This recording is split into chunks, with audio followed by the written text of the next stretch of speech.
Hi, welcome to Music Worth Buying. My name's TJR. And my name is Robert Kinsler. And we have a very special episode today. Yes. Of course, they're all very special, Yes, right? they are.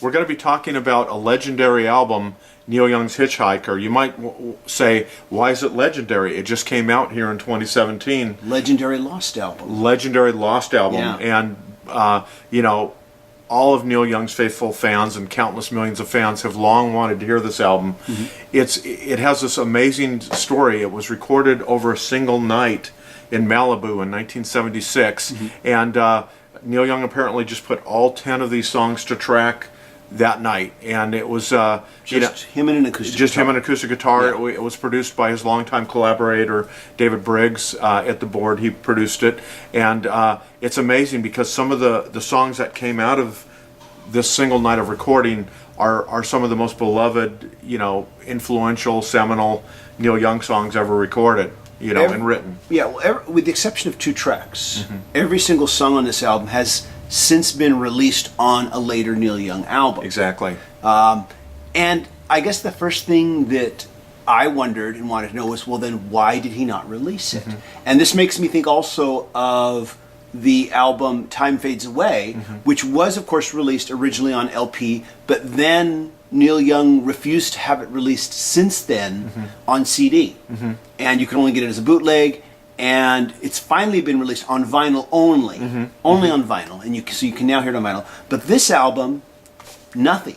It was just completely held back, never released in any format till now. And I know we both did some reading and a little bit of research on it, and I think you said that it was kind of because Neil Young, when he listened to it later on, he wasn't happy, or he kind of felt like apparently the legend goes he was smoking quite a bit of marijuana that night and some other things, and that he didn't fully like his performance, right? Is that correct? Apparently it was a very drug-fueled, very alcohol-fueled night from what I've read. And when he listened back to it, he said he liked the material.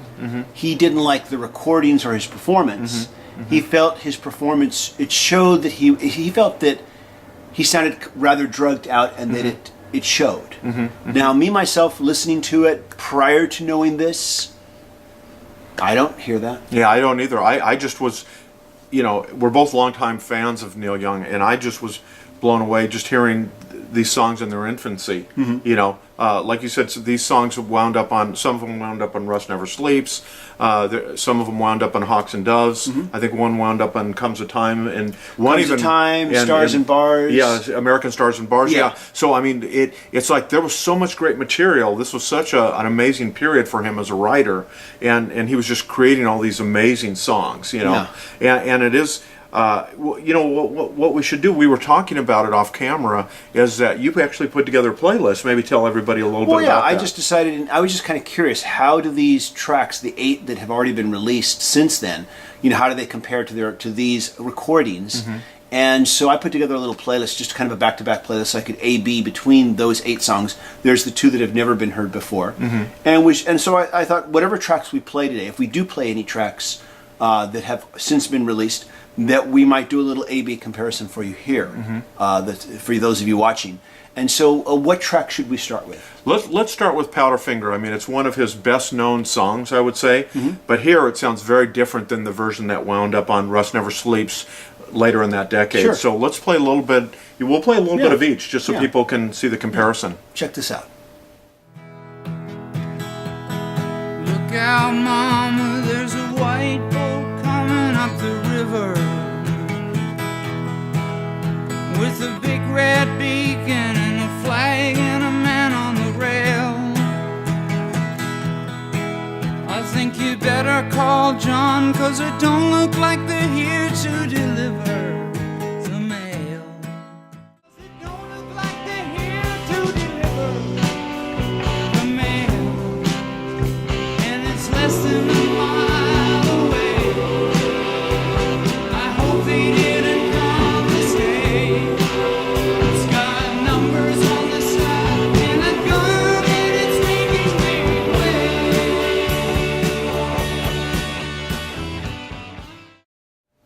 So what you heard there was, first we played a little bit of that original recording from Hitchhiker in 1976, and then what you heard was the live version where the world first heard this song, which was off 1979's Rust Never Sleeps. Yes. And obviously that's with Crazy Horse and more fully developed electric guitar lines and all kinds of things. Same great song, same haunting, a melody and all that good stuff. Very different, but it shows how a good song works no matter in what structure and what version you hear it. I think it also tells you what the other band members add to it as they put their input into the song and help create the arrangement. Basically, it is the same song. I mean, the melody's the same, the lyrics are the same, the structure's pretty much the same. There's an introduction on the acoustic Hitchhiker version that's not there on the Rust Never Sleeps version, but otherwise it's the exact same song. I think when I get the feeling listening to these tracks and A-Bing them back and forth, that when Neil Young writes a song, that's it, it's done. He doesn't do too much tinkering after the fact. It's the same song. Even if you compare the difference between this album's version of the title track, Hitchhiker, to the version on Linois, which is radically different. Yeah. Because of the way it was recorded. But when you take away the production, you find it's still structurally the same song. Yeah, very well stated. Yeah, that's kind of what I get from it, and I think certainly if you've enjoyed these tracks originally, you're going to enjoy them here in this acoustic version. You could almost have seen this as just kind of like an unplugged version of these songs. Like maybe he had done later in his career, not necessarily previously, because the interesting thing about Neil Young when he tours, sometimes he'll go out with Crazy Horse, or and he'll do these big raucous, hard rocking grunge versions, but then he'll go out the next tour just with an acoustic guitar, and it works equally well because the songs are so strong, and his performance is so emotional, whether it's just tearing away out with his Les Paul, or whether he's just sitting there with an acoustic guitar and a harmonica. It's just and I think that's one of the key reasons why he's been so influential and so successful for so many years. He just keeps it real and keeps it about the songs. Absolutely. I think you're gathering from what we've both said. We just really highly recommend this album. It's just fantastic. Let's talk about what the package here on this one. Let's talk about the package. So what I have here is the CD version. Comes here, you can see the mini vinyl gatefold. And the nice picture of Neil Young from probably that period inside. CD wants to pop out. Yeah, the CD keeps on coming.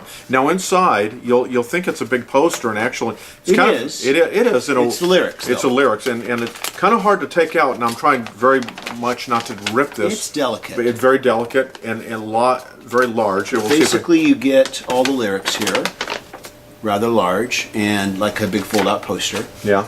And no image and nothing on the back. I hope you fold this way. But but it's like I said, this is really about the music and about hearing these songs, so many of which are just loved by Neil Young fans and rock fans, just in their original formative stage. Here. I agree. Let's check out another track. Yeah, let's check out another track. Let's listen to. Should we play one of the new ones that hasn't appeared anywhere else? Do you want to? Let's go for it. Okay, let's play Give Me Strength. Let's hear a little bit of that one, and then we'll talk about it. The lonely man I made myself to be is not as bad as some things I've seen. The picture painted here is not a dream.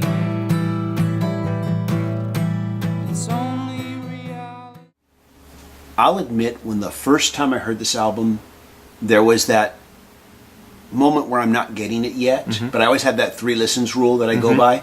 By third listen, I was like, yeah, this is really good. And this song is just effing amazing. It is. It's a really good song. It's a beautiful song, and I would encourage Neil Young to make a new recording of it, and do it more fully produced with some more instrumentation, some backing vocals. I would love to hear a more produced version of it, but I'm grateful that we at least have this version for now. Yeah, and what occurred to me listening to this song and some of the other ones is, as far as and I've done a pretty good listen, like you said, at least 3 times, probably 4 or 5 by now. These songs all sound like they're kind of like written from a first-person perspective. It's him, like he's writing. From that perspective. And on this song, it's real sensitive because it sounds like it's about a relationship, somebody he really loved a lot. He's having to deal with the aftermath. The relationship is over and him trying to move on, but he's still grateful for the experiences. There's so many shades and layers to the song, and all of it wrapped in this beautiful, beautiful acoustic approach. And it also has some great harmonica playing on it. On top of it, it's like this whole magical world that he creates. And like you said, this is just one of 10 songs he did that night. Yeah, and that's what's so amazing. Yeah, that is the amazing thing. This was recorded in one night. In one night. And now think about that for a moment. Now let's just pause and think about it. It was recorded in one effing night. Yeah. Without Pro Tools, without some of the modern day conveniences that make it a little bit more simple probably to record than it was back then. I don't hear any overdubs. I don't hear many kind of effects that were put on the recordings. It's very dry. No. Just his beautiful voice, the guitar and the harmonica. Just shine. And in some of the songs you'll hear like he might be talking to the producer. You might hear a little laughter. It's very much captures that feeling like he's just in the studio laying these down. Yes. But it's what an achievement, really. You know? However drugged out he might have been that night. Exactly. Which doesn't show, in my opinion. Yeah.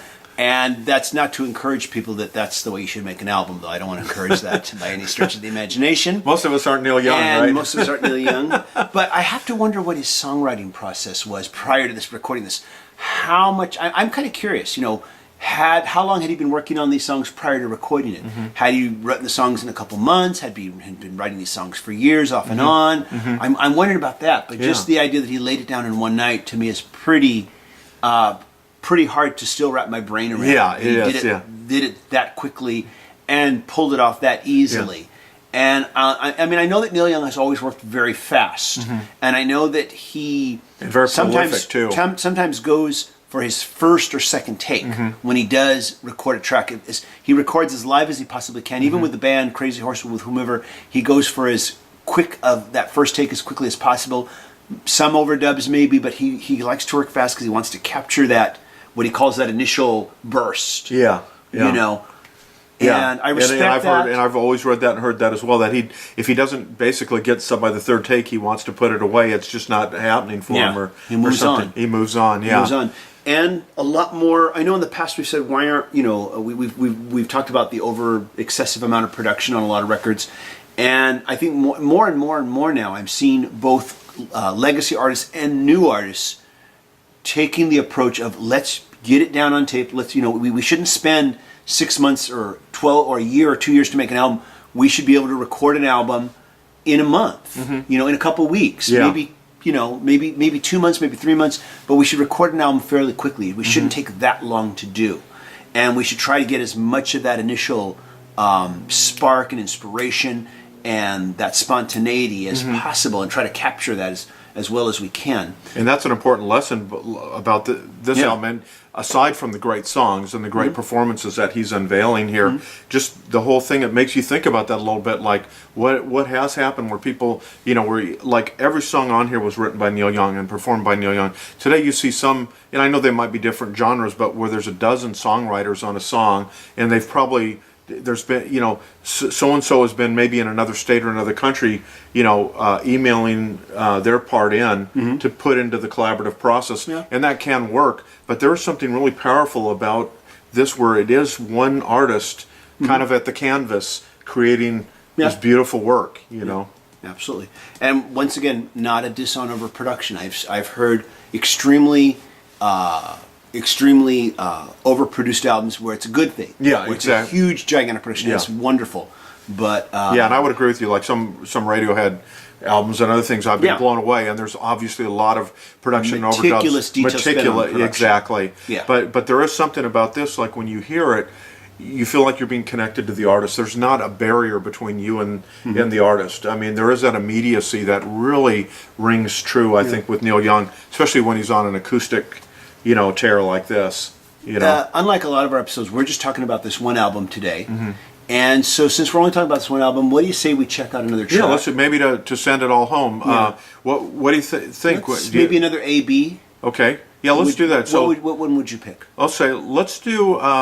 do you want to do Hitchhiker? Because that's so radical. Yeah, let's do Hitchhiker. Let's do Hitchhiker because it's so radically different. And so we're going to hear Hitchhiker from the title track from Hitchhiker from 1976. But then we're going to hear his own remake of the song from his fairly recent album, a couple years back, Les Noise. Right. And that was 2010, as I recall, right? We'll double check. Yeah, we'll double during check the break, it and we'll during come the back break, and make yeah. sure. Meanwhile, you trolls out there can check what year it was, and you can insult us for not knowing it off the top of our heads. Okay. After you looked it up on the internet before making your rude comments. And don't you love trolls? We do. We They're love great. them. But let's check this out. Okay. Let's check it out. Hitchhiker. Here we go. The title track. When I was a hitchhiker on the road, I had to count on you. But you needed me to ease the load and for conversation too. Or did you just drive on through?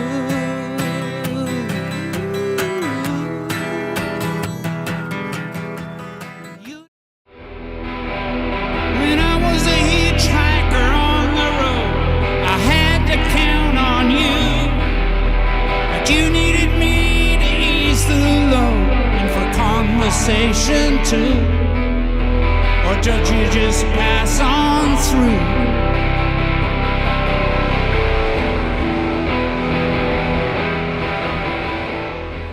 So that was the title track, Hitchhiker, both from the original 1976 album released now here in 2017, and also the version from the album Le Noise, which you were correct, it was Yeah. 2010, produced by, if I say his name right, Daniel Lanois. Lanois. Right? Thank you Let's very much hopefully for that. it's correct. Yeah. Yeah, and best known probably for his work with you too. He's definitely best And- known for work with you too. Yeah. So once again, totally different, a radically different approach Mm-hmm.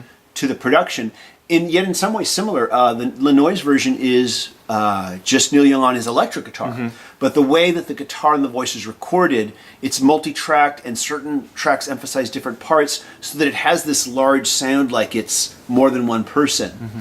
But when you take all that away, it's essentially the same structure. Exactly. song. Yeah.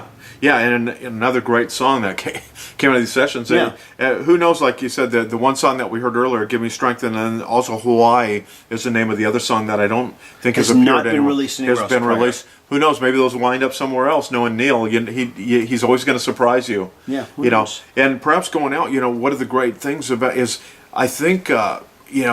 My experience is it seems like at least every year we get a new album from Neil Young, either him with Crazy Horse, maybe with Crosby, Stills and Nash when he's worked with them. It's like this guy is so prolific, Yeah. and the quality of his music is so great. Not saying everything is going to equal Powderfinger or like a Hurricane or Old Man, but he always is striving to connect with himself and communicate that in song. And as far as I'm concerned, more often than not, he succeeds big time. That makes And I sense. know, and hopefully I'm going to get the name right, because like I always tell everyone, remember, I'm a music writer. I'm literally being thrown multiple releases every Yeah. week, year in and year out. I think the album was Psychedelic Pill. Yeah. That album, I think I may have ranked it number 1 that year, and if I didn't, it was definitely in the top 1 or 2. The fact that here we have an artist that's 70 plus creating, just these masterworks and able to tap back in here and give us something new and exciting. What a career. There's really no other artist I can think of that's done what Neil Young has done with acoustic and electric. He's done rockabilly, he's done alt country, he's done electronica, he's done so many different styles. Yeah. He's such an adventuresome soul when it comes to music making and songwriting. If this album has really done one thing for me listening to it, is many of these tracks, some of these tracks, of course, I was familiar with from when he did them later, but some of these I had not heard before, and I went back and I was making my playlist. I was like, oh yeah, I really haven't heard that album in its entirety. And as many Neil Young's albums as I have, I realize there's a lot I still don't have and haven't really listened to yet. And doing this has made me think, I really need to get around to hearing those other albums. I really, there's a lot of music. There's no excuse for it now when you have services like Tidal, Apple Music, Spotify, and it's like, and I know that you can listen to it all. Yeah. So there's no excuse for me anymore. Yeah, I really yeah. need to just get around to that. Have you heard the album? What do you think? Have you done your own comparisons, A/B comparisons between these original recordings from '76 and then the versions that popped up later? What did you think of that? We are curious to read your comments and hear what you have to say about it. And so till next time, I'm TJR, And I'm Robert Kinsler. and thanks so much for watching. See you later, everybody. Bye.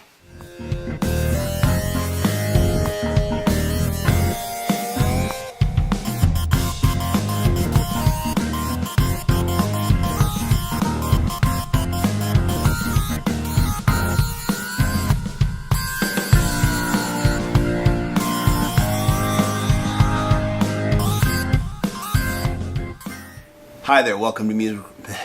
3, 2, 1.